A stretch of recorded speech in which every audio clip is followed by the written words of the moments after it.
Top 5 richest people in the NAC. Number 1, Philip Ndegwa, owning NCBA Group, 14.94 stake percent. Number 2, Mama Ngina Kenyatta and family, also owning NCBA, 13.2% stake. Number 3, Zarin Merali, also owning NCBA, 5% stake. Number 4, James Mwangi, owning what? Equity Group. And number 5, Balobai Patel, owning what? Absa Kenya. What does this tell you? To be rich in Kenya, you must invest in its downfall. Why? The richest people in Kenya own commercial banks. And why is that? Because Kenya has a debt of 12.5 freaking trillion shillings. And external debt in this 12.5 is 6, and internal debt is 5 trillion. And this is where the catch is. So this commercial bank loaned the government at an interest of 15%. So generally, even Ruto has a bank. The first thing he did after being sworn in as president, he acquired a bank. Why? So these commercial banks loan the government at an interest of 15%. So the catch is at the internal debt, the domestic debt, which is paid at a whopping interest of 15%. Conflict of interest, because government officials own these banks, whereas external debt, which stands at 6 trillion, we only paid back the Eurobonds and the IMF and the World Bank at an interest between 3 to 5%. So what does this tell you? To be rich in Kenya, you must invest in its downfall. Acquire a bank. 7 shillings of every 10 of tax that we pay is going to this problem. Which leaves how much for government to operate? He needs 3 shillings for the counties. That takes up the rest. He needs 5 shillings on top of that for salaries. He needs another 5 shillings for operations of government. Do you see the problem? He has to borrow another 10 shillings just to operate. There's no country that has reached this level and does not address the debt crisis squarely. Argentina defaulted. Greece defaulted. Lebanon defaulted. Pakistan, Sri Lanka, Ghana, Zambia, we can go on. When you reach 70%, it is acceptance by any standards in the world that your revenue is now in a trap. You're going to need more and more to survive, and you have to address this debt issue. Well, the president says it keeps him up at night. Is he being honest, in your opinion? Yes. This is a president that got to power with a lot of promises to Mwananchi. And there is no way he is able to fulfill these promises with this problem.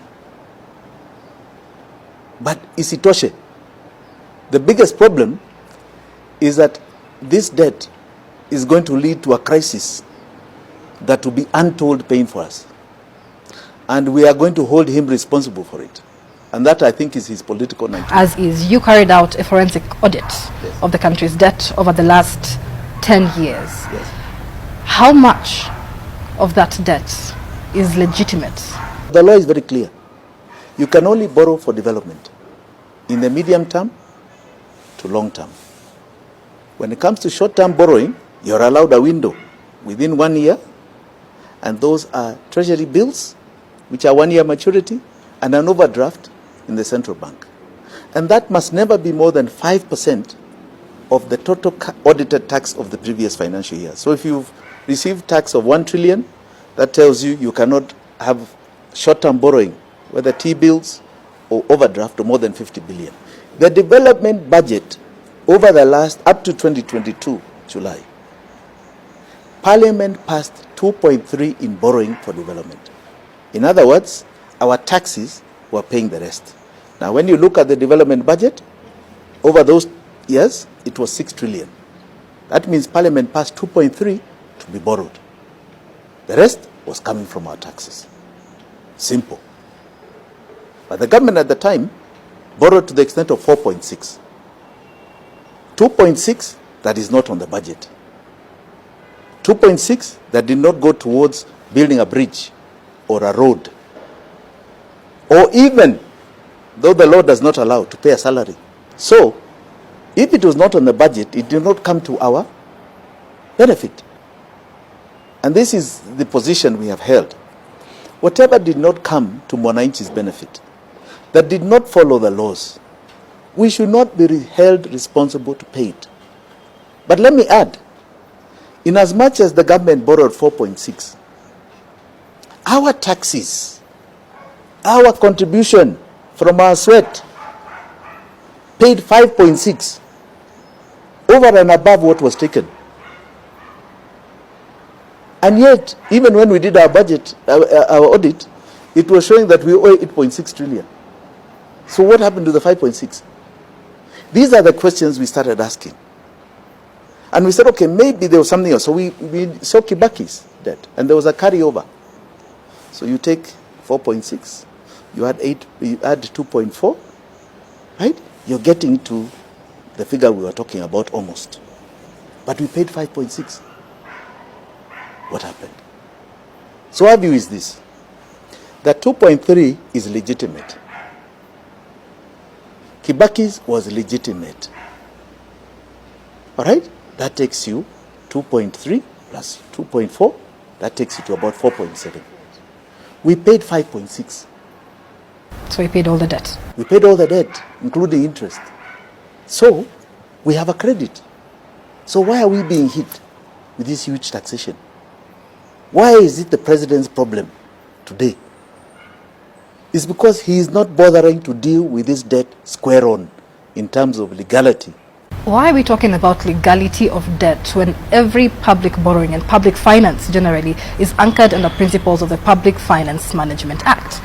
Which means, or which says that any money received in the country or on behalf of the country by Treasury should be deposited into the consolidated fund, after which it can then be used for development. How is that money getting into the country if it is not being channeled through the consolidated fund? Now, a very mischievous thing was done in 2014. In 2014,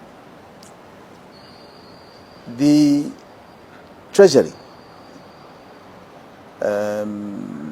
proposed amendments to the Public Finance Management Act that anchored a new way of receiving government revenue, aside of the consolidated fund as stipulated in the Constitution. And they purported to amend Article 206 of the Constitution through Public Finance Management Act 2014. And it said this, that somehow or other, money can be received by others. Our tax revenue can be received by others. It doesn't have to enter the consolidated fund, and it doesn't have to be from a fund created by Parliament.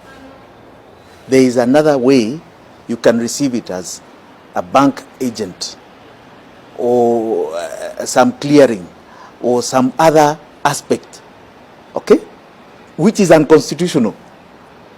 And this is where the games began, because now the Treasury used that amendment to say monies can be received anywhere in the world for Kenyans. We found in many instances there were officials in the Treasury who were controlling accounts abroad. For example, the Eurobond. The controller, the accountant general, Abana Ndomu, and his deputy are the ones who opened an account at JP Morgan Stanley in New York. Right? So called on behalf of the Kenyan people, where the proceeds of the Eurobond were received. And then from there they were dispersed. So it was not JP Morgan Stanley that released it, JP Morgan Chase that released the money. It was them who signed where it is to go.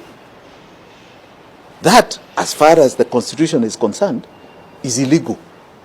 We said, let's look at the totality of all our expenses, the totality of our actual tax returns, how much money we actually received, KRA, from our taxes, and what is the difference. Our expenditure our total expenditure, removing debt payments. We removed debt payments. So you say, what was our development? 6 trillion. What was our county expenditure for all the counties, 47 counties? What were the salaries of government, national and county government? What were the operations? What were the pensions, allowances, everything? Totaled 14.6 trillion over 10 years to June 2023. Note that figure, please, Michelle. 14.6. Big figures. You said, okay, how much has KRA said they have collected? Actuals, 13.3. The difference, which is what you call the deficit, 1.3 trillion. That is the amount the government should have borrowed. But what did they borrow? Over 10 years. Over 10 years, correct. What did they borrow? 7.7 we found. When you really look by June 2023. Now a year on to our audit. 7.7. That is 6.5 trillion or so. 6.4 trillion.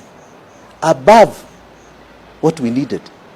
That is like 60 years worth of borrowing. What you're saying is that the government illegally amended an act of the Constitution to allow for illegal debt or illegal loans into the country. Yes, it did. It did. That is a fact. I hold this position and I hold it firmly. Kenyans do not owe anybody anything if we talk about legality. We have overpaid our debt. Ati black chocolate ni fine melanin bana kutoka nikapate. Kanapenda kenye mi wanapenda so kanapenda toto chupa na haga nono. Madam na kudai umedunga mini na unapenda mangwai. Una dance fit unawacha nikismile ama niko high jua lies nice. Kono moja mbele ngine yenderembe pile up yoni